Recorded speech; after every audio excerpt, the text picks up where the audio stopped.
ത്രിഫ്റ്റിംഗ് ചെയ്യുമ്പോൾ ഞാൻ ഒരിക്കലും ആദ്യത്തെ വില അക്സെപ്റ്റ് ചെയ്യില്ല. ആദ്യമായി ഞാൻ ഐറ്റം നന്നായി ചെക്ക് ചെയ്യും. ഡാമേജ് ഉണ്ടോ, സ്റ്റെയിൻ ഉണ്ടോ എന്ന് നോക്കും.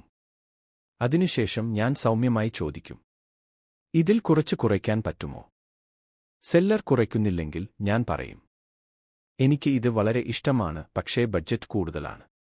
കുറച്ച് കൂടി കുറയ്ക്കാമോ? പലപ്പോഴും അവർ ഡിസ്കൗണ്ട് തരും. ഒരേ സമയം കൂടുതൽ ഐറ്റംസ് വാങ്ങുമ്പോൾ ബണ്ടിൽ ഡീൽ ചോദിക്കാൻ മറക്കരുത്. ഒപ്പം സ്മൈൽ ചെയ്യൂ, പൊലീറ്റ് ആയിരിക്കുക. ആവശ്യമെങ്കിൽ വാക്കേവേ ചെയ്യാനും ഭയക്കണ്ട.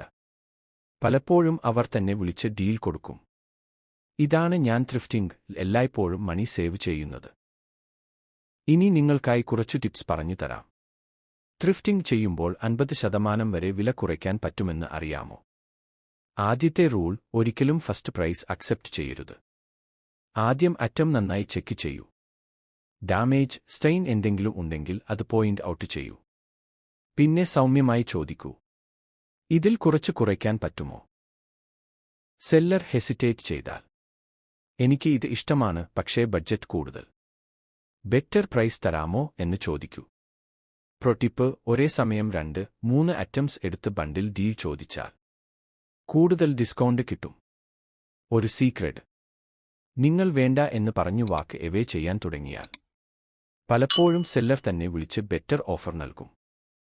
ഇത്തരത്തിലുള്ള സ്മാർട്ട് ടിപ്സ് വേണമെങ്കിൽ ചാനൽ ഒന്ന് സബ്സ്ക്രൈബ് ചെയ്യുക.